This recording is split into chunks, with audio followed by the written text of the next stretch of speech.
They're in there for a reason. Out of sight, out of mind, if you ask me. When I was captured, there was a veteran police officer. He had a 12-gauge shotgun right here at my head, and I had a pistol on him. And he told me that he had a wife and some kids, and he certainly wanted to go home to them. Well, they're human beings, you know.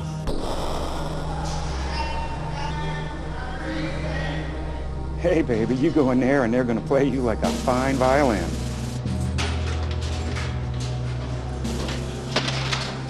My worst pain is knowing my daughter will grow up, marry, and have my grandchildren, and I'll still be in here.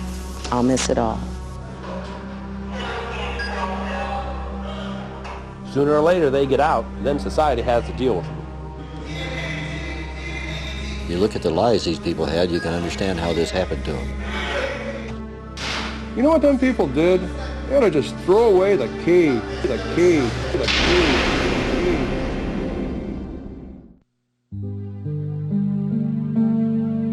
Behind these walls, we do the only thing we know how to do when people break the law. We lock them away, separating them from their families and loved ones, depriving them of the most precious right of all, freedom. Then, through a combination of punishment and banishment, we apparently expect a miracle to occur, that after a period of time, a corrected citizen will emerge, ready to rejoin society. What are the chances? Is being locked away a cure for frustration, or does it only distill the anger and intensify the rage? Why are prisons jammed with men and women for whom a real chance to leave the system for good may never come? Why do up to 35% return after being released? I was a fourth-time offender, and what is the difference is that my spirituality's been out of balance. First 3 times, not enough time and not enough desire to seek what was really missing. For the most part, the public just wants offenders locked away and doesn't really care what happens to them. But it's the public outcry that's the loudest when the released prisoner returns to the only behavior they understand. The continuing cycle of release and return often seems hopeless. To actually change value systems, develop better coping skills, and put aside frustration and rage, something more than simply locking people away must be found. For a growing number of offenders, both men and women, this something is the Kairos experience. Through a carefully planned collaboration between Kairos and corrections officials, teams of specially trained, highly dedicated Kairos volunteers spend time with selected prisoners. This is the story of how it works and how it changes lives for participants on both sides of the wall. Kairos is a Greek word. It means time. As we use it here, it means God's special time. It's particularly well suited here in the nearly timeless environment of a prison, where weeks melt into months and then into years. Imagine, for instance, what it would feel like to know you may very well spend the rest of your time on Earth locked away from everything you hold dear. The first few hours, it was a time of confusion. I was scared to death. I had no idea what I was getting into. Walking down the hallway and nobody was speaking, they would look at you like you were some type of a prey. They need to have that fear and that concern. The people that they're moving in with and living right beside are as a whole not always the kind of people that you'd want to be neighbors with. The emotional pressures felt by recently incarcerated males are multiplied several-fold for female prisoners when they enter the system. I was so frightened that I wanted to get under the table because I felt like that was the only safe place to be at that point in time. And when I looked down, I was grabbing a hold of the table so hard that my knuckles were white. I felt a lot of pain, a lot of hurt, missing my mother and my little boy. I believe I was still in shock because I'm not a violent type of person, and to realize that I had took someone's life was devastating for me. Kairos is designed to transform despair into hope, rage into forgiveness, all through the word and spirit of God's unconditional love. You know, I never knew that people can love so much, especially inmates. You know, people coming from the streets and giving their time and showing their love and the love that they receive from other churches and other groups from the outside, and they bring it in here and share that type of love, that agape love that we talked about in Kairos. You know, it's just awesome. It uplifted me, it helped me, and I believe it's another phase in my life that, you know, God's showing me that love can come from, you know, anywhere and through many facets of people. Certainly, all prisons offer religious programs to residents, but budget, facility, and personnel constraints limit the effectiveness of even the most dedicated prison chaplains when a few must tend to the needs of so many inmates. Add to this the large number of new incarcerations each year, and the problem becomes enormous. That's why the program offered by Kairos is so very important. It works at virtually no risk and at no cost to the public. The impact of Kairos has been tremendous institution. This is a high close institution. We deal with a lot of violent offenders. And the greatest testimony is when another resident comes up and says, I'm tired of the way I'm living, get me into Kairos, I saw so-and-so change. The Kairos experience begins with a highly structured weekend of interaction and group activities. 42 inmates participate, led by a group of over 50 volunteers. You could call it a short course in practical Christianity. It starts out as you might expect.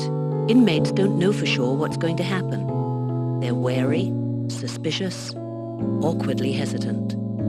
Some are bewildered that complete strangers find them worth the time and effort required to bring them the gospel message of God's love. When I first walked up the sidewalk to Kairos, it was the most wonderful feeling. Someone was shouting to me or singing to me, they loved me. And I really felt it. And that was the first time in many years. And I really felt that God had disowned me. They told me he loved me. And if anyone out there can do that for another person, it's astonishing, the results. During the weekend, residents are challenged to accept God's call to a life of Christian witness and service, not only during their prison stay, but beyond. First evening I went to Kairos, I'm in the habit of taking off my ID badge so people can't just look at me and identify me and associate my name with what they've heard about me. And a Kairos volunteer walked up to me, and he knew who I was. He called me JB, and he looked me right in the eye and he told me that God had given him my name months earlier, and he had been praying for me, and he stuck his hand out and said that he was glad to finally meet me. And I was just blown away that this guy even knew who I was, because I've certainly never met him. Inmate participants for these weekends, selected by prison chaplains, are often gang leaders within the institution. The rationale is simple. If their leadership after Kairos turns to Jesus, then who better to bring into Kairos? The weekend event begins on a Thursday evening and runs through Sunday evening. To be sure, the Kairos weekend is the pivotal point at which many hardened souls turn away from hate, anger, and despair, finding God's forgiveness, love, and peace. Society wrote me off, and I kind of wrote society off. So it was a mutual disconnection pretty much. But Kairos kind of was that missing link that kind of brought me back on the road to being okay with feeling, because that was something that I had set aside. And it's okay to feel. You know, it's not what happens to you so much as how you react to it. And you can't let your feelings and your circumstance dictate your choices. The events unfolding during the weekend are dramatic, and so are the results of Kairos' powerful impact. The living environment within the institution improves. Attendance at Sunday church services increases. And more important, residents who remain active in the Kairos program become committed disciples of Jesus Christ. The most meaningful part of the weekend may come at the very end, when an opportunity is given each participant to speak to the group about his or her innermost feelings resulting from the experience. Many moving testimonials are given, which can only strengthen the conviction and resolve others in the group are also experiencing. But once back in the general population, the negativity of prison life can impact even the most ardent convert. Realizing this, Kairos continues to nurture and encourage that newfound faith by forming prayer and share groups. These small groups of trusting friends meet weekly to share their faith walk.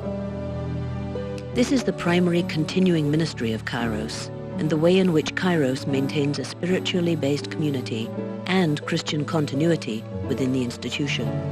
Participating in the Kairos prison ministry has been a significant impact in my life because I've been able to personally witness men coming into a 3-day weekend, angry, frustrated, mistrusting of men, and being converted by the Holy Spirit and by the servants who were there into loving and peaceful and forgiving men.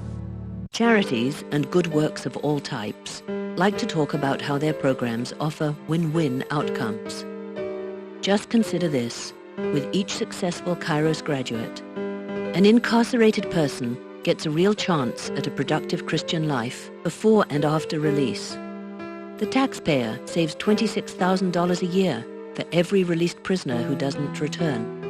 A hurting family gets an important member back, far better prepared to meet the challenges of living outside the walls. You, as a Kairos volunteer, may very well take a giant step forward in your spiritual life. That's 4 big wins, and we've barely started counting.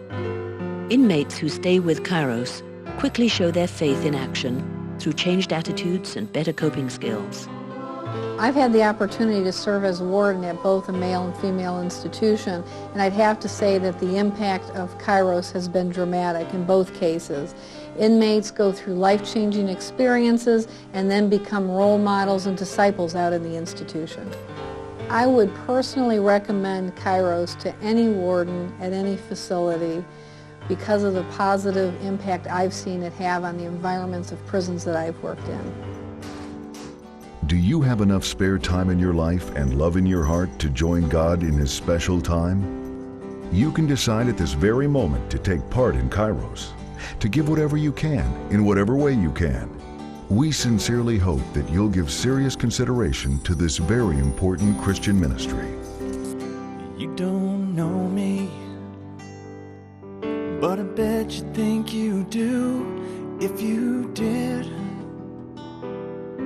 then you see that I'm like you. I've made mistakes. Now I pray the things I've done to be forgiven by God and His great Son. As I search for my salvation, I surrender to my Lord. Every breath I have inside me and all I can afford. 'Cause when my heart feels empty, I have faith that He will fill every void there is within me. I believe that is His will. This is my Kairos. It's my special time with God. This is my Kairos. I know someday I'll get the night to enter heaven, where I'll bask within His love. This is my Kairos.